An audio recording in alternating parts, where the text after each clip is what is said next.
I mean, I got the degree to get a job, right? I got a bachelor's degree and a master's degree, and after being incarcerated in college for 6 years and $100,000 of student loan debt, I had a bachelor's and a master's to my, who's over there? Somebody shot. I thought, whoever made the Libra joke, there's a couple over here, I can't see anything. But there's a couple over here, and there's a guy who was like, yeah, I'm married to a Libra. And then my boy was like, so listen to her. And I saw the wife look over and be like, yeah. And he's like, oh, crap. And I turned quick, right? So I got a bachelor's degree and a master's degree, and I thought I was going to go make it. 6 figs. Do you think anybody paid me 6 figures because I had a master's? Nope. My mother is the only person who thinks I'm special. I've got my degree, and she's like, I'm so proud of you. Well, I called the boss who's hiring. They're not. And I quickly found out, my very first job out of my master's program was working at a warehouse with a mop as a quasi-janitor, quasi-warehouse person at a nonprofit. So I got a master's and a mop. Straight to the top. And I was a college pastor for about 7 years, and I did that, but you get paid like $200 a month to do that. It takes like 45 hours a day. Some of you have never worked in a church before. It's okay. So I was a college pastor. I did that for about 7 years, and I loved it. Anybody come from a faith background, church background, ministry background? Okay. For the rest of you haters, you're going to hate for the next few minutes. But I've got the mic. And I switched from working at the church, and some of you, I'll just say you kind of do what you want to do with it. But I was working at the church. I remember I got to a point where I was building a business, and I was working as the college pastor, and I didn't have any more hours in the day, and there was no more Andrew to go around for everybody. And I got to a point where I had to decide: am I going to stay working and serving at the church, or am I going to go full time in the business? And if you've ever served in ministry or in church, you know it's like, oh my gosh, I can't leave Bible study for BOM. I don't sound like that. You do to me. Well, I can't leave church. I'll be leaving God. No. God lives outside the church too. In fact, he spends more time outside than inside. Sometimes I wake up on Sunday, this is going to piss somebody off. It's okay. Listen, y'all can run me out of here and slash my tires in a few minutes. But sometimes I wake up and I say, God, are you going to be at church today? Because if you're not there, I'm not going. Because I don't go to church for a message. I go to encounter a person. And I was sick of just going through a routine of go to school, go to a job, go to church. I was sick of the routine. I'm not sick of church. Same me hating on church. I go to a church, love church. We donate to church. It's all good. But sometimes the routine is what's killing us. Yes or yes? Yes. Don't go and be like, yeah, he said don't go to church. He didn't say that. Andrew, how come all of the voices in your head sound like a cartoon? I don't know. It just kind of happens. Are you seeing somebody for that? There it is again. I was working at the church, and I was giving, and I was serving, and I was ministering, but I got to a point where I said, God, I feel like you've called me to serve people, but I also feel like you've called me to this business, and I don't know what to do, because I felt unfaithful leaving the church to go work in a business. Maybe some of you have no idea what I'm talking about, but 2 of you do. I'm here for the 2 of you. And I remember when I went to the pastor, I said, hey, it's going to be my last month. And the pastor didn't like me. No, I'm serious. All the parents, well, not all, most of the parents loved me because I was working with the college students. They're like, oh my God, a good influence for our kids. There's that voice again. But the pastor, he didn't like me because, I don't know how much I should say because some of you are recording, but I'll say this. So growing up, I cracked open the book of Acts. And in the book of Acts, I see these people, men and women, by the way. There were women who were apostles doing church plants. Just so you know. So anybody who's got an issue with a lady being in leadership, but growing up, I heard that.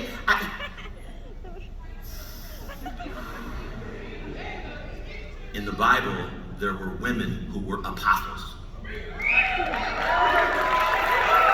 So if you're a lady in the room and you're like, I think I'm supposed to be a big base shop builder. I think so too. But when I opened up the book of Acts, I saw all these women and men running around praying for sick people, and they were getting healed. They were in hospitals, and they were getting well. They had broken legs, and they didn't have broken legs. They had skin-eating diseases, and then they didn't. There were dead people who were coming back to life, and they weren't zombies. They were like fully there.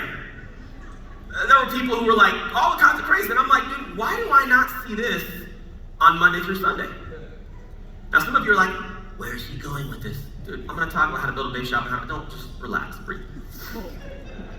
So when we were working with the college students, I said, hey, if you see it in the book, we're supposed to be doing it. The pastor didn't like that. So when I said this my last month, he was like, hallelujah. I was the only white guy at a Chinese Lutheran church. Now you know why I'm so comfortable in PHP. Listen, between Chris and I, there's only 2 other white people in the room. Just so you know, if you're Caucasian, just so you know, there's no country called Caucasia. Like, you get to be Mexican, I have to be Caucasian. Where the hell's Caucasia? A pastor just said hell. It's a place.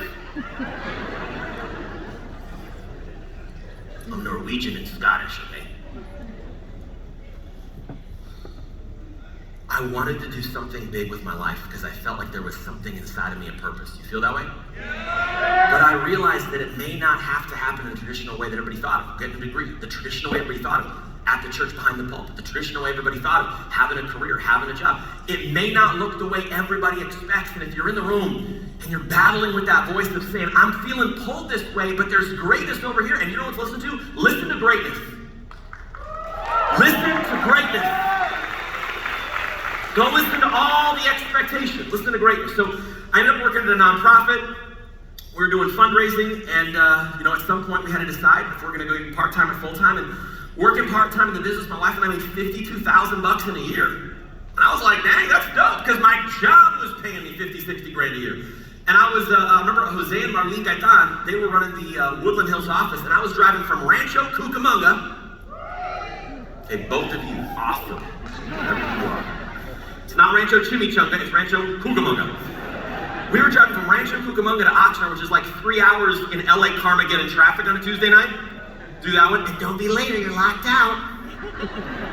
And I remember listening to Jose and Marlene and the other leaders and just being inspired, thinking, man, babe, this is where we're supposed to be. I know this is where we're supposed to be. And we went from part-time to full-time. When we went full-time in the business, we made 6 figures in the first 6 months being full-time. I was 28 years old.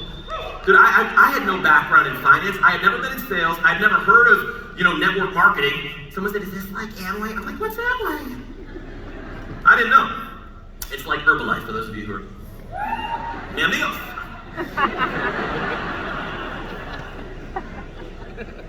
We said, let's open an office. We were in Pasadena, California. We were working with Jose and Marlene Gaitan. I am a product of Great Sidelines. All of your leadership here that sit in the front, I'm a product. I am where I am today because of what they poured into me. So you being in a room like this, leaving all of the distractions behind, leaving everything behind, getting into a room where you could have a shot to awaken greatness, don't miss this moment. Because some of you think you came here for a breakthrough. Some of you think you came here to get something, but what you don't know is that God came here to get you. And you can't miss this moment. And so as we were part-time, we made 50 grand, we went full-time, we made 6 figures the first 6 months being full-time. And some of you are in the debate of leaving this event. Man, babe, do we go full-time? Do I leave what I'm doing over here? Do I stop what I'm doing? Do I put that on pause? And we're going to talk about how to reinvent yourself, because every level we had to get to required something in me to die and something else new to awaken. It's a mandatory part of the process. And then we went and we opened up our second office, and then our third, and we were kind of doing this stuff. And dude, this last year, I'm 36 years old, and last year we made $550,000 of income. Like, I'm a former broke college. I had a 500 credit score. Some of you laugh, you're like, oh, that sucks. The rest of you are like, oh crap, me too. I had 30 grand of credit card debt and $100,000 of student loan debt when I got started. And you know what's funny? People in my family are like, oh my God, you're so successful. You're a director at a nonprofit. You have a master's. You're making 60. They were telling me that's success. And I'm thinking, dude, if this is success, where did I sign up for this crap? Like, unsubscribe. We're going to talk in a second. Do any of those influences in your life where they tell you that you're like King Kong, Queen Kong, and you like feel good when you're around them at the barbecue, but as soon as the carne asada and the modelo's gone, you're like, dude, my life sucks. He's white, he can't say modelo like that. Where do you say modelo? Lo siento, soy bueno. So I'm so thankful for this business because this business, it allowed me to get in touch with my God-given purpose at a whole nother level that I would have continued to fake. Yeah, I'm living out my purpose at my job, at my church, in my role, with my family, because it was all I knew. And a lot of times it's the familiar that robs us of our calling. And I had to get away from the familiar to discover that and have that awaken inside of me. So my one hope for you today is that as you're a part of this event, as you're here tomorrow, I'm hoping you're not just a person sitting back, like taking a picture, okay, get to the next slide, take a picture, get to the next slide, I hope you actually pull out a freaking paper and pen like we had to do back when we got started 300 years ago in this business. I hope you actually take some notes, but I hope you open up your heart in this moment to receive God encountering you. Not me encountering you, God encountering you. I hope you do.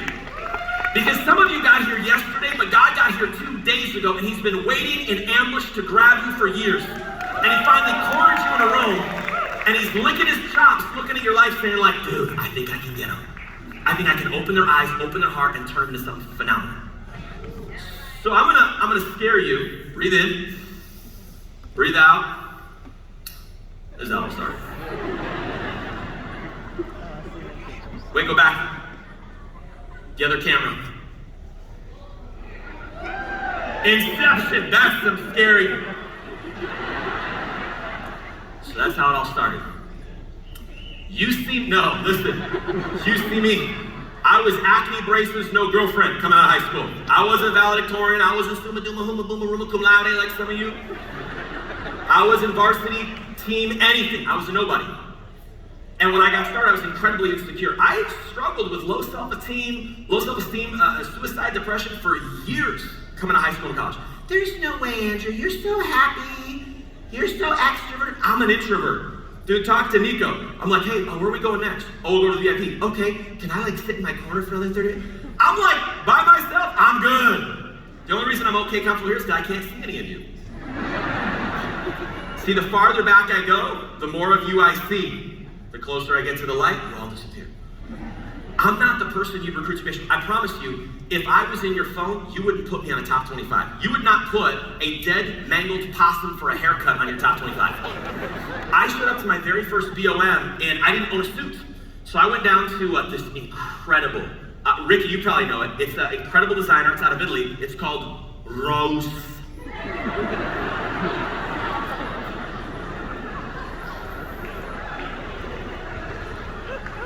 Next to the other Italian designer, T. Pierre.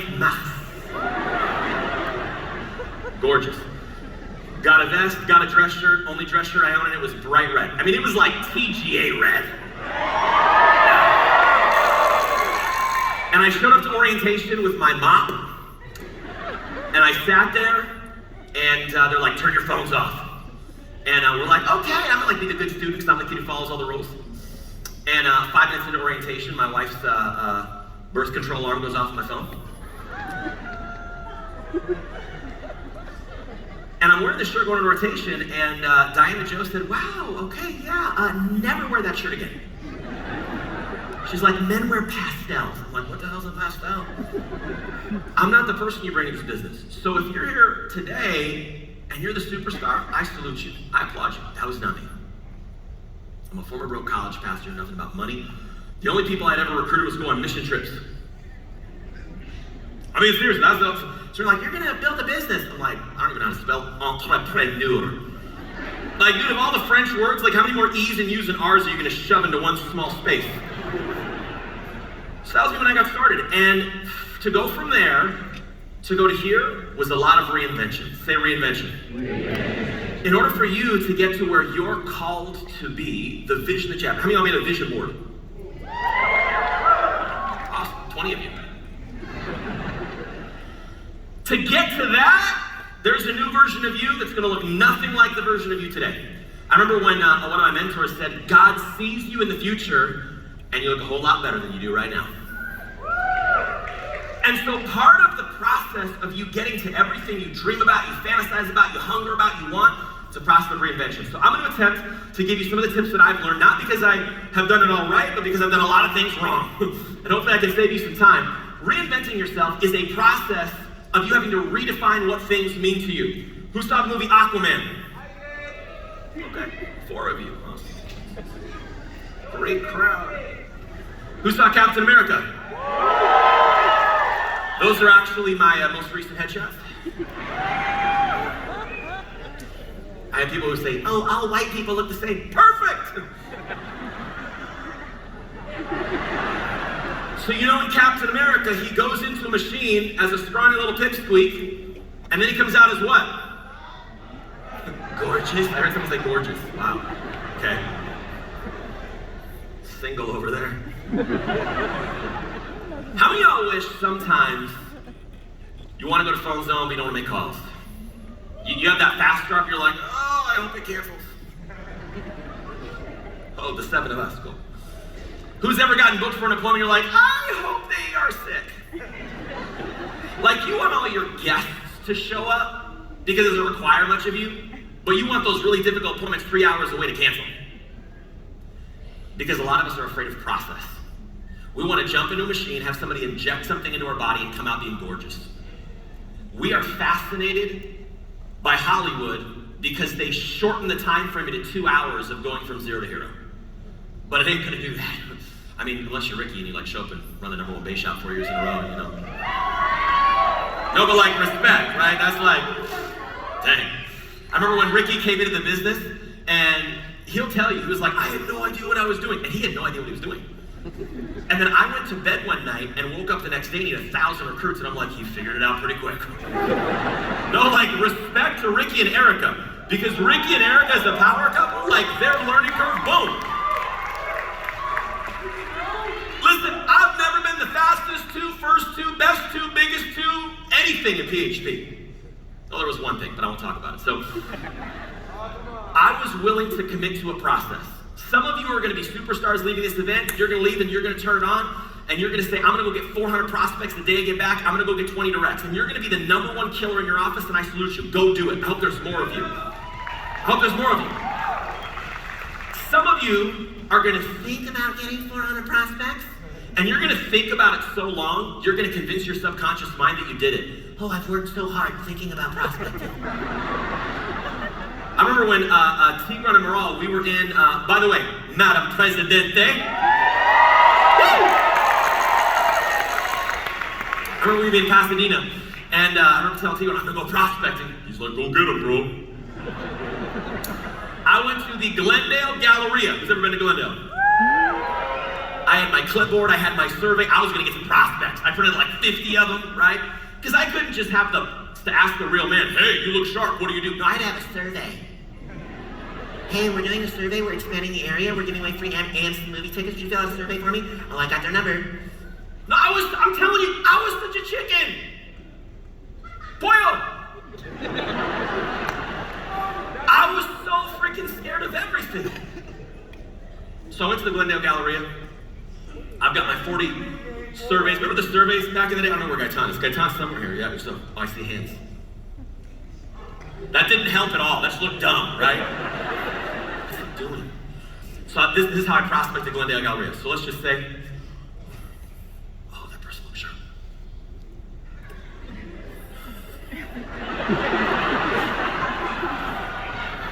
Oh, she's dressed in a suit. Okay. Hi. Or you know the one where like you see someone in the aisle, you're like, I want to talk. Hey.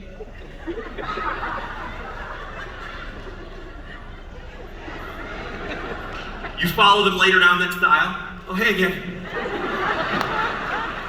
Babe, someone keeps talking to me. I was so scared. Guys, I went prospecting for 3 hours and didn't talk to anybody.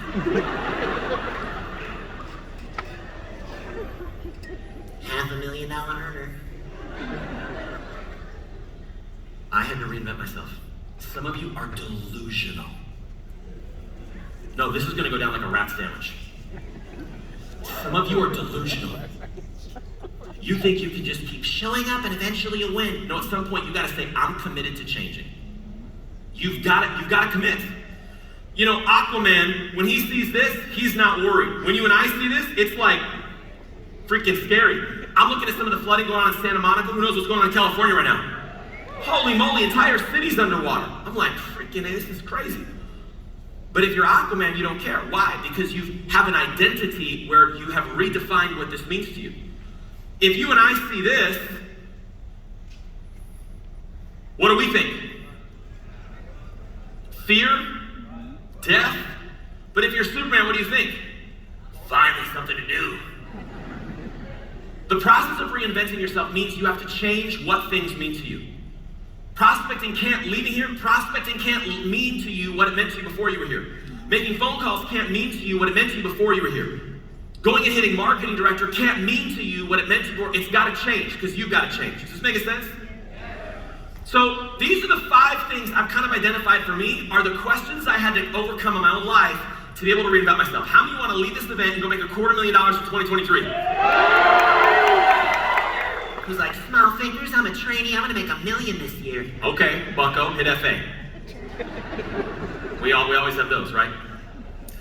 So what's your quest? We're gonna talk about it. Write this down, by the way, don't take a photo, write this down. Like pull out a pen, pull out a paper, use your thumbs, take note. Whoa, did you guys see that? That was great. Take some notes. What's your quest? What are your core values? What is your passion? Who do you let in? How you do anything? We're gonna talk about these 5 in the next few minutes. And if you will challenge yourself in these 5 areas, you can have a formula to reinvent yourself and go have an explosion leading this event. But only if you commit to the process. Say process. So what's your quest? Now, there's a sick book. I'm going to skip through this and come back to it. I guess I'm not. I was like, I drove Tanya nuts. She's like, where's your PowerPoint? I'm like, I'm sorry. Then I changed it. I'm like, can we change it? She's like, no. Okay. So when we go back to this thing of what is your quest, I want you to think about this. Every single person in this room, there is an internal desire that God put inside of you, and there's 4 or 5 things that you're hungry for. Write these down. You're either looking for an adventure to go on, a dragon to slay, a treasure to find, a battle to fight, or a beauty to rescue. Something beautiful you want to rescue. Every single one of you have a core driving desire. You have an adventure you want to go on in your life, a treasure you want to find. This is a metaphor. Are you tracking with me? You're either taking notes or I lost you. Okay, cool. A treasure you want to find, a battle you want to find, a dragon you want to slay, or a beauty you want to rescue. I don't know which one it is for you, but there is going to be a metaphor for your life. And some people talk about find your why. And I would always sit there and be like, I don't know what my why is. I want to get out of my job, that's why. But that wasn't big enough to get me to prospect, because I was willing to spend 3 hours in the gallery in a suit, delusionally thinking I was working, not talking to anybody. None of you laughed at that one. Because you can relate, you're like, dude, shoot, you do the same thing. You show up, but you don't actually put in the effort. You go to phone zone, but you still fake phone calls.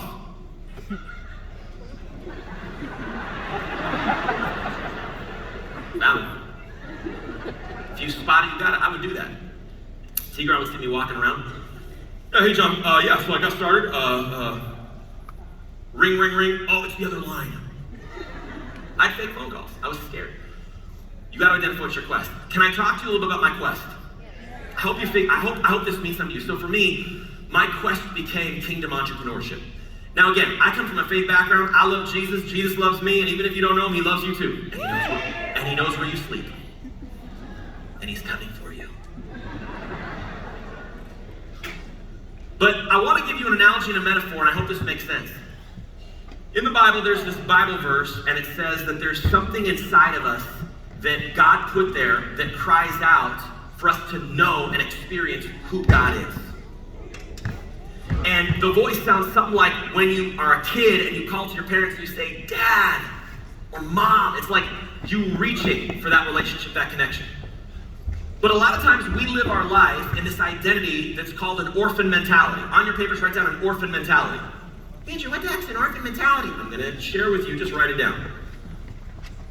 An orphan mentality is characterized by 3 things. Lack and scarcity, fear, and taking. Taking. Lack, scarcity, fear, and taking. So how many of you have ever worked with somebody, and no matter where you go in their mindset, they're always like so freaked out about what's in it for me, how am I gonna get mine, what if they take my thing, I'm gonna go around the side, I'm gonna steal this from you, I'm gonna take this from you. They just have such a fear of abandonment, they have such a mentality of scarcity. Man, you can't hardly get them to focus on anything. Have you ever been there? I've been there. Who's ever been there? Fear, scarcity, lack, all of that is a sign of an orphan mentality. And we live most of our life trying to go get and take what we can with our willpower. Now, willpower is great and you need it, but unredeemed willpower just keeps you chasing your tail and never satisfied. You ever felt like you're working your tail off but you're not satisfied? Yes. There's a type of non-satisfaction that's awesome. There's a type that's chasing your tail. What I had to realize was that the process of reinventing myself was going from this orphan mentality into this mentality of being a much-loved child of God. Now, you may not relate to this at all because you have no faith background, so just follow me on the metaphor. When someone grows up without parents, there's a lot of fight they have to go learn. Yes or yes? Yes. When somebody grows up in a great home, there's a level of love that they experience that's way easier for them to give because they saw it, had it modeled. They got field trained. Yes or yes? Yes. How many of us got messed up as a kid in one way or the other? Okay, so I can't see you, but I think it's everybody. So this is my question for you. What if the process of you getting everything you want in life is really the adventure God wants you to go on for you to become everything He's called you to be? And they say it this way, it's not about what you get, it's about who you become. But what if it really is about who you become? What if you go from the mop to this, but the process of this goes you from a 500 credit score to a $500,000 a year income? Does that make sense? But the process of moving into the space of the son or daughter mentality, I'm a dude, so I'm gonna say son. Okay, you didn't get it. Anyway, there's some stuff going on in the media today. People think there's like new sets of chromosomes. There's like 2 sets of chromosomes. It's like, I'll tell you, I'm a biological kind of guy. I'm very scientific, right? But anyway, I digress. Son and a daughter. So you're a son or a daughter, whichever one. The process of becoming a much-loved son is moving out of scarcity into abundance. Just write down abundance. It's moving out of fear into love. It's moving out of shame into acceptance. And here's the thing about shame. When you're going and you're chasing your dream, but our lives are controlled by shame, it doesn't matter how good you get, you never get ahead. Shame is like the ultimate evil rubber band in our life that constantly pulls us back. Because shame is a mentality of, what if I get embarrassed? What if I'm not enough? What if it's never good enough? What if they don't accept me? What if they don't love me? And if some of you are like, oh my God, this is such a freaking touchy-feely message, you don't get what I'm saying. You completely are missing it. Some of you have been through some things that are incredibly painful, and you've registered that in your identity as opposed to registering it as a part of your journey. And I don't blame you for it because I did the same thing. But for me to go from who I was to reinvent myself, to have the courage, the strength, the gusto, to go and move from Southern California to Northern California and open an office out of scratch.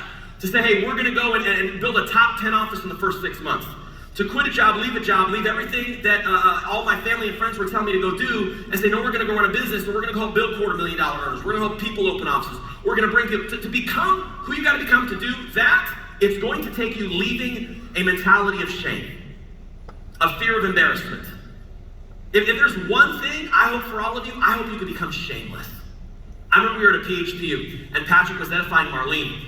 And Patrick said, you know what the amazing thing about Marlene is? She is naturally intoxicated all the time. Hang tight. Some of you are going to misquote.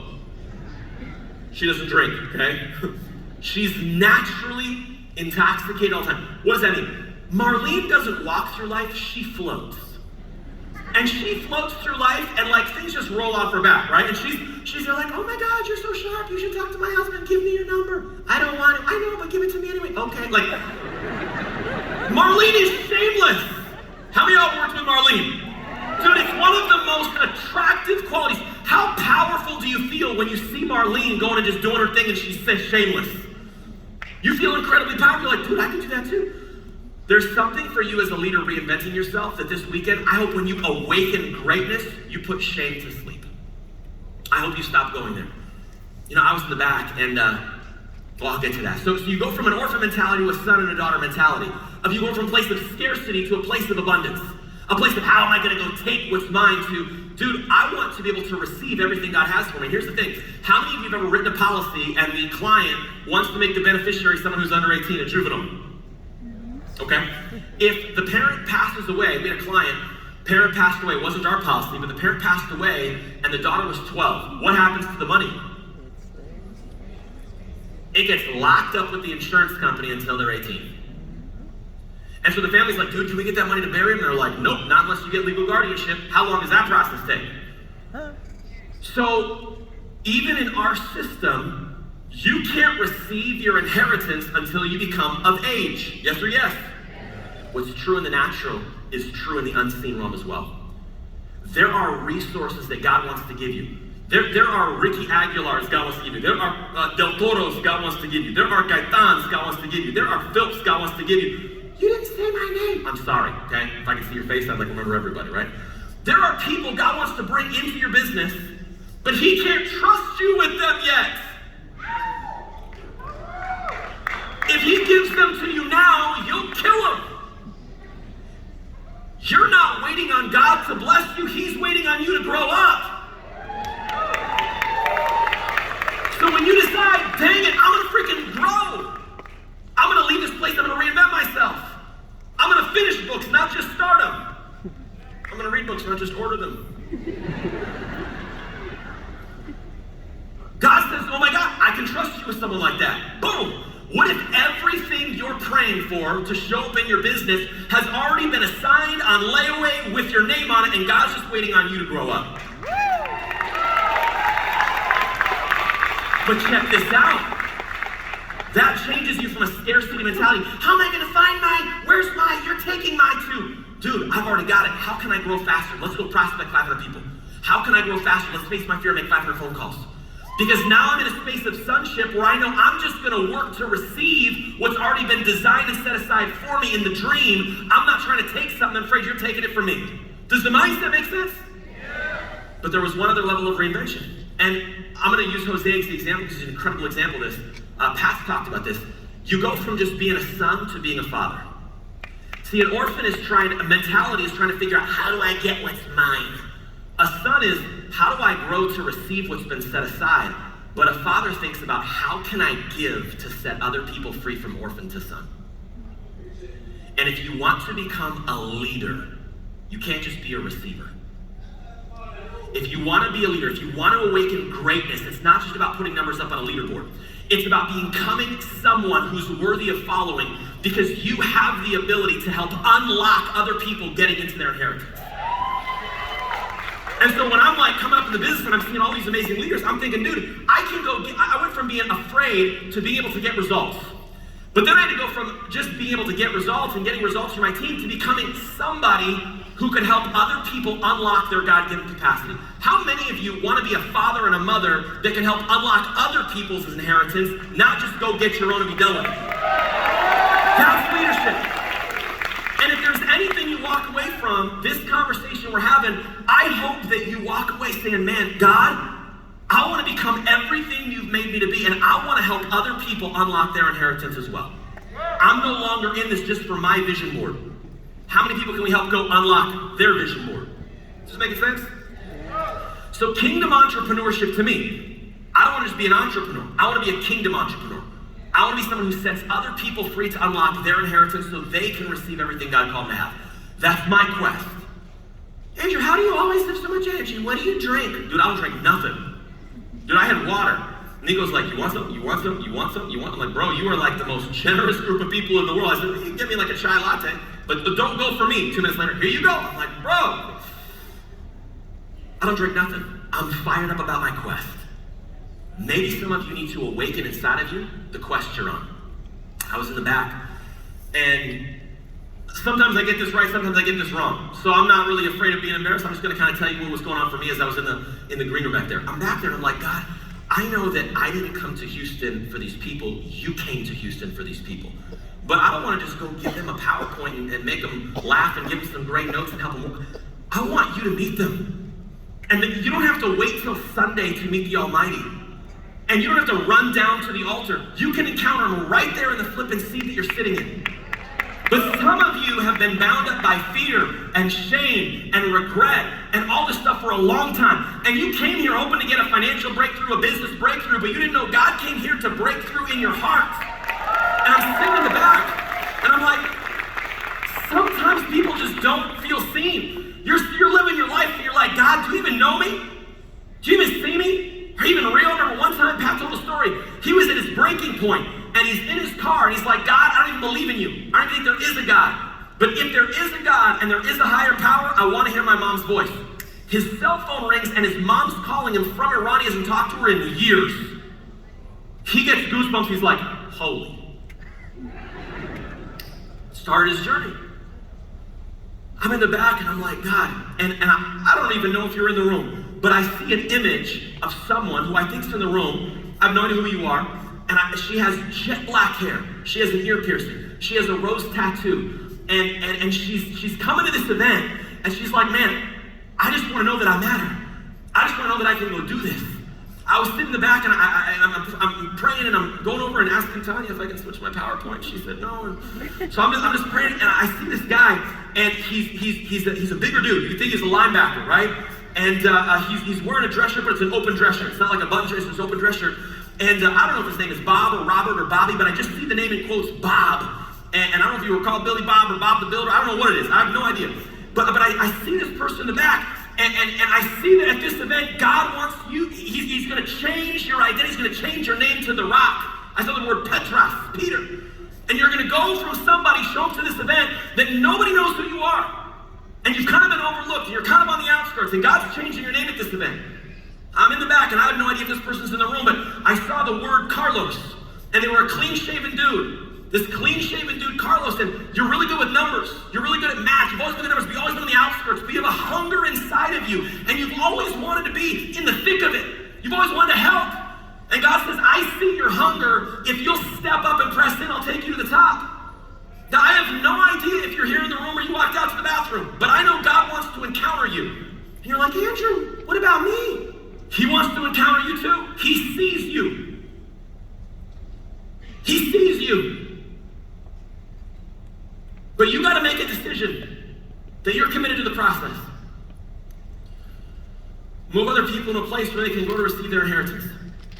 So what are your core values? Number 2, I had to be willing to change my core values to reinvent myself. Every time you reinvent yourself, your core values have to change. Andrew, where are you going? Integrity is a core value. I'm not changing that. Well, here's what I had to discover. There's 4 different types of values. I hope you write this down. There's core values, there's permission to play values, there's accidental values, there's aspirational values. That was too fast. Write this one down. We'll go backwards. There's aspirational values. What are aspirational values? Aspirational values are, man, you know what I value? I value hard work, but you're lazy. It's not a core value. It's an aspirational value. I value people who recruit. Yeah, but you're at 2. No, that's an aspirational value. Some of you think that like business, money, winning is a core value for you. It's not. It's an aspirational value. You should change it to a core value. Does this make sense?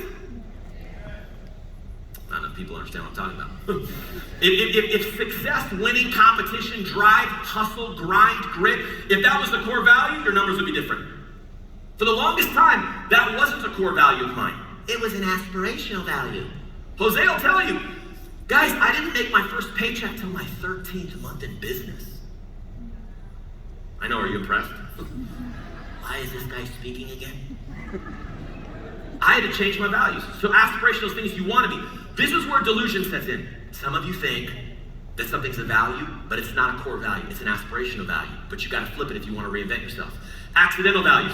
You didn't mean to become this way, but you kind of just started valuing this. You didn't choose this value, it just kind of is something. Permission to play values. These are values that are like loyalty, honesty, integrity, don't lie, don't cheat, don't steal, don't take advantage of people. How many of you would say that honesty, integrity, don't lie is the core value for you? Only 5 of you. Oh, shoot. So set that aside as that's not a core value. That just is like no matter what. You have to have that if you want to play here. Does this make sense? So now let's have a real conversation about what are your core values. They're not aspirational where you're delusional. They're not the permission to play, loyalty, honesty, integrity, hard work, come through, don't lie, don't cheat, don't steal. You gotta have that. That's just permission to play if you want to be here. And they're not accidental, like, I used to not be this, but now I do. These are core. You pick these. I want you to write down on your paper what you think your top 4 core values are in business. And don't put integrity, loyalty, honesty, don't lie. Put core values. What are your core values in business? Like, it's so core, you can't help yourself. Like, I'll give you an example. One of Ricky's core values is calling out bullshit. He can't help himself. If he gets within a mile of, he's like, BS. How many of you know what I'm talking about? So this must be TCO because everyone's a hater. That's a core value. Okay, hang on. I love it. Maybe for some of you, you look at Jose. A core value for Jose is having a level head and an even keel temperament even when there's conflict. He can't help himself. The world could be blowing up, and he's gonna be like, guys, here we go. Boom, building here. Let's stay calm, take care of people, grab the ladies. Ladies first, go ahead, we'll die, it's all good, no problem. Titanic, my heart will go on. Marlene, go ahead, get the boys. He can't help himself. It's core. He's the protector. It's core to him. No one taught him that, it just happens. Do you guys get what core means? You can't help yourself. You can't help yourself. So this is what I had to realize had to become core for me in reinventing myself. A recruiter's mentality had to be core. It wasn't something I wanted to become aspirational. It wasn't something that was accidental. Yeah, if I recruit somebody, what kind of happened? Oh my God, I got a direct. They came aboard? No way. Dude, it became like, if I'm within 5 feet of you, dude, you look sharp, what do you do? Oh my God, oh, what do you do? Oh, what do you do? Like, it becomes so core, you can't help it. Everybody's a recruit. Dude, did you see that guy on TV? Yeah, let's call him. Like, you get cold called by cold callers at dinner and you prospect the people scamming you. Who's ever gotten a scam call? But you prospect them. Keep your business options open. Like, for you going back, recruiter's mentality has to become so core you don't even think about it. A fast start mentality. You don't just put people on the leaderboard, you put people in fast start school. Don't show me your bamboo, show me your fast start school.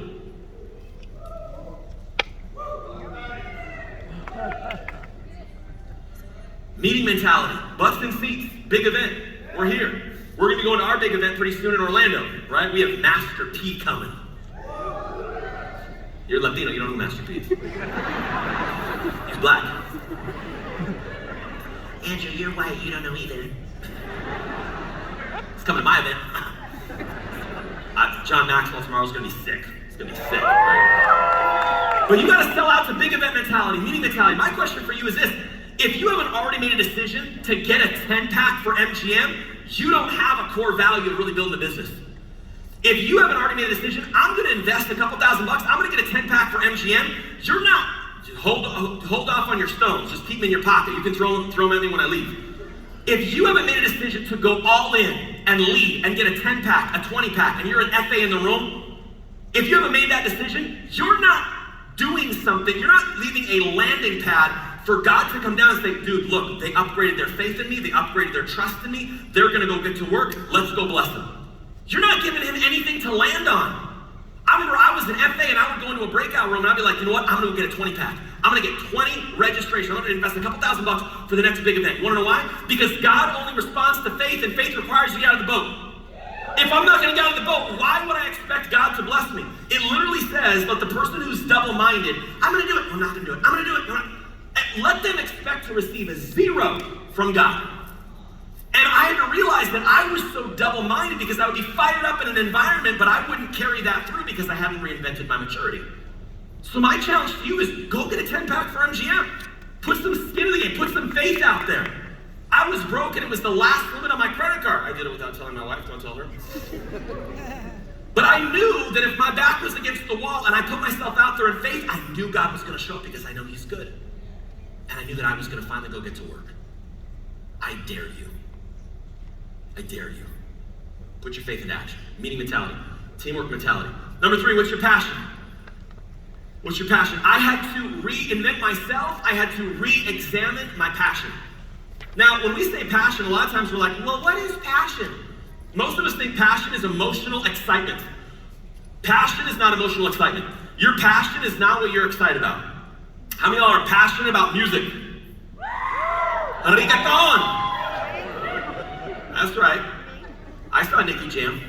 I'm hip. They announced Nicky Jam. I'm like, yeah, who's Nicky Jam? They're like, well, man. Passion is not something you're emotionally excited about. Passion is something you're willing to suffer for. Passion is something you're willing to. So examine this. Your dream, what you have on your vision board. Are you willing to suffer? Are you willing to go through the process to become an MD, to become a VP, to get $250,000? Because a lot of you are emotionally excited about it, but are you willing to actually subject yourself to the process? If you don't change what you're willing to suffer for, your results won't change either. They didn't call it the emotional excitement of the Christ. They called it the passion of the Christ. It was his willingness to suffer. And in the Bible it says that for the joy set before him, he endured the cross, took on the shame, and he went through all of it. Jesus went through everything he went through simply at the thought of one day you becoming everything he fantasized about. Like, here's the thing, it's crazy. You sit around and you like have your dream car, have your dream house, have your dream watch, you have your jet, you have your horse, Zeus, right? Zeus. You got your like whatever's going on. And you dream about it. And you fantasize about it. And you say, one day, where do you think you got the capacity for imagination? See, there's a dude who has a way higher capacity for imagination, and he gave you an appetizer sampler of what it's like. When you feel your imagination, that's like 1% of the capacity God has to imagine. God's imagination is so potent that all I have to do is think of it and say, let there be, and it happens. So if God can show me like, dude, what if we made this thing called the universe? And what if it was like light? Oh, that's cool. Let there be light, boom. Oh, well, what if we do this? Let there be, boom. What if you got to a point in your faith, in your maturity, in your process, in your imagination, your manifestation, and you were walking so closely in alignment with your God-given purpose, you could be like, let there be recruits, boom! Let there be policies, boom! Like, I look at what Patrick has done with PHP Agency, and I look at what Patrick has done in his relationship with God, and I look at what God has done through Patrick, and Patrick's the kind of guy, we talk about year of building character and coming through on your word. Patrick is that kind of let there be. Let there be a big event. Boom! 3 years later, we're at MGM. Let there be a company that takes over and saves America. Boom! Like, when you get aligned with your calling and your maker, imagination starts manifesting. But you've got to be willing to suffer for it. You can't just be emotionally excited about it. And if you don't reinvent that commitment, nothing else will change.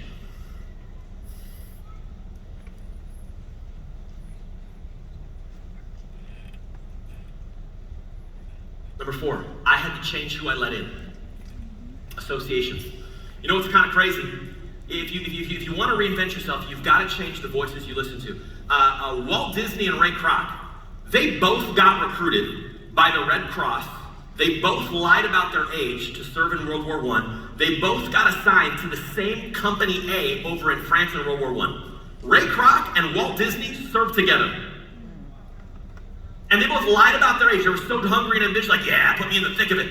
And they're both there, they meet. One goes on to build a media empire. One goes on to build I don't know if you can call it McDonald's food or not, but a food empire. You think about the drive and these people, do you know that like they would write letters to each other? So think about this, you're opening up this Walt, the Disneyland. You want to build a fake city in the desert. The banks are like, oh, heck no. And many of you know, he used money from his cash value life insurance to fund his dream. Patrick Bet-David used money from his cash value life insurance to fund his dream. It's kind of crazy, huh? So Walt Disney does that, and he's talking to Ray Kroc. Ray Kroc starts a pyramid scheme called franchising.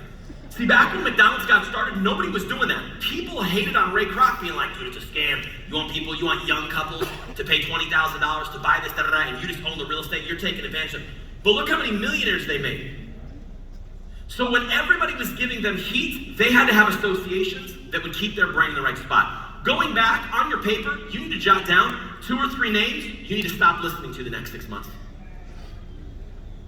Because you can't do all the first 3 steps of what we talk about, reinventing yourself, and still let the same toxic water into your lake and expect to be able to drink of what comes out. If I gave you a water bottle and it said 99% pure Swiss Alpine water, 1% sewage, would you drink it? No or heck no? So why do you expect God to bring people to drink from your life when you allow 1% sewage in as well? No one liked that one. Okay. It doesn't mean you're perfect. I'm not perfect. God knows. God knows I'm not perfect. But I'm committed to improvement regardless of the cost. And I'm going to get influences out. Maybe there's 2-3 influences you got to get out next 6 months. This is supposed to be number 5. I screwed up. I just told you that I'm not going to walk on water. I screwed up right here. I asked Tanya, can I fix my PowerPoint? She said, no, you were late, right? I was late. Not perfect. But this is the last one, 5. How you do anything is it's how you do everything. Attention to detail. Attention to detail. Some of you need to have more attention to detail when you're going back. Because if you don't pay more attention to the little things, all of the rest of this isn't going to reinvent you. You can't awaken greatness if you're not going to treat the smallest detail with greatness as well. Work ethic isn't just how much time you put into a task, it's also the level of effort, energy, attention you put into the time. Showing up to the office isn't enough. If you don't show up, nothing will happen. But if you just show up, nothing's going to happen. You've also got to put attention to detail inside the time. Is this kind of making sense? Yes. So if you're willing to examine your core values, if you're willing to examine what you're passionate about, willing to examine your associations, if you're willing to examine your mindset of the quest that you're on, am I just about take what's in it for me, or am I about I want to receive everything and I'm going to go be abundant, or I want to become someone who can release other people to receive what God has for them? And if you're willing to pay more attention to detail, I promise you, you're not going to recognize who you are 6 months from now at MGM, and you're going to love it. You're going to love it. Now, there's probably people who make a lot more money than me, have written a lot more books than me, and are way more successful than me, that give you way better tips than me on how to reinvent yourself. But this is the story of what I had to go through. And by going through this, we went from being nobodies to people who were comeback kids in the company. We got recognized by Patrick Bet-David as we were the very first base shop to ever do 90 recruits at 121,000 points in a month. I was a brand new MD, I was part-time in the business, and I had 4 CFTs. Kelray Kohatsu, Kayleen Rabashadi, David Gomez, Ray Kong, and me. We had 4 CFTs, and the 4 of us, all part-time in the business. All of us under 30 years old. One was 22, one was 24, one was 27, and I was 29. All of us in our 20s did 90 recruits at 120,000 points, part-time in the business. And you tell me, oh my God, there's not enough time. There's not enough passion, energy, reinvention, firepower, willpower, go get it, shut up and play. Like, shut up and play. If I could get a t-shirt for Ricky, it would say, shut up and play. And he would stand there like nice and be like, yeah, tell me, yeah. Oh, I know. I love Ricky, man. I was so broke. My wife, when I got engaged to her, I bought her a cubic zirconia on Overstock.com. Like, I'm not kidding you, ladies, it was like all of 120 bucks. So dudes, if you got a lady in your life, and you're like, well, I'm gonna propose, but we just don't have the money. BS, you're scared of commitment. No, hang on. Listen, I got 5 minutes, and you can stone me in 5 minutes, okay? So dudes, if you've been with a lady, and it's been 2 years, 3 years, 12 years, 17 years. You're like, I know, I'm gonna wait until there's enough money. Dude, if you loved her, you would've gone and made enough money by now. No, you're scared of commitment. And guess what? When you commit, you'll no longer be afraid of, dude, but if I make a lot of money, then I have to propose, so I'll just stay broke. Then you'll make money. No, you think I'm kidding. You're holding you back. I couldn't afford what do they call it, honeymoon. We were so broke we couldn't afford a honeymoon. We had our friend, Jamie Swan, she gave us her timeshare in Park City, Utah. Who's ever been to Park City, Utah? Man, it's flipping gorgeous, right? In the winter. Yeah, we went in August. You know who goes to Park City, Utah in August? Nobody. It's freaking hot, there's dirt. PHP allowed us to go qualify for an all-expense-paid trip to Paris. Now, my wife, she was an art major. Any art majors in the room? Yeah, I know it's a dumb choice, right? It's like, wait, an art major. So she gets her art degree, and she has this person, this artist named Cezanne. And I don't know who this dude is, but when Jen talks about Cezanne, her eyes light up, and I'm her husband. You look at my wife's eyes in the bottom left, I've never seen that look in my wife's wife's eyes in my life. We've been married for 12 years, and it's very disconcerting as a man. You know what gave her that look in her eyes? Being in Paris with a cappuccino while it's raining with her umbrella, waltzing around, jumping in puddles, going to the Louvre to go see Cézanne. I never would have been able to give my wife that if I hadn't made a decision to shut up and play. We got to go take my great aunt from Norway. She immigrated to Wisconsin. Their family were dairy farmers in Wisconsin. And she never got to go to Paris. One of her dreams was, I want to go to Paris. And we were able to, get her kind of those Apple devices with FaceTime, and we got ours, and we go to the top of the Eiffel Tower, and we take her on a tour of Paris, 94 years old, diagnosed with lymphoma. She's not getting on a plane. But we were able to vicariously make that dream happen for her. I never been able to do that. Being able to travel to go see Messi and Ronaldo play on Plástico, VIP booth seats, when Messi hit his 500th career goal in Barcelona. Actually, we were in Madrid, but I know how to say Barcelona, right? Getting to go all over the world, experience this stuff with PHP Agency. We've been to Cancun 6 times, Hawaii 3 times, Costa Rica, Jamaica, Cabo San Lucas 3 times, Puerto Vallarta, Venice, Italy, all the islands of Greece. We were in Ritz-Carlton in Aruba. We were going to Bora Bora in like 12, 13 months. Can't wait. We're going to go to Bahamas here in like 3, 4 months. We've been all over the world. We've been on 27 world trips paid for, or all over the world, trips paid for by the insurance industry. I'm a former broke college pastor with a 500 credit score from LA. There's no reason in the world I should have the life that we have, and we're just getting started. So for you leaving this event, I hope you decide to leave this event and reinvent yourself. I hope you decide to take those 5 elements and really sit down and have a heart-to-heart and say, what is it going to take for me to finally freaking change? Because it's one thing to come to an event called Awaken Greatness. It's another thing for you to make a decision to awaken greatness inside of you. And for those of you, like I said, and I'll wrap up with this, for those of you that came here thinking you were coming to get, I'm telling you, God came here to get you. And he's going to encounter you. And I don't know if it's going to be during the event. I don't know if it's when you're in the hallway. I don't know if you're going to go back to your room tonight after the event and you're going through your notes and you just break down and you have a one-on-one convo with the Almighty and you finally set things straight. But what I will tell you is this. He came here to get you. I'll see you guys at Train the Trainers. Thanks.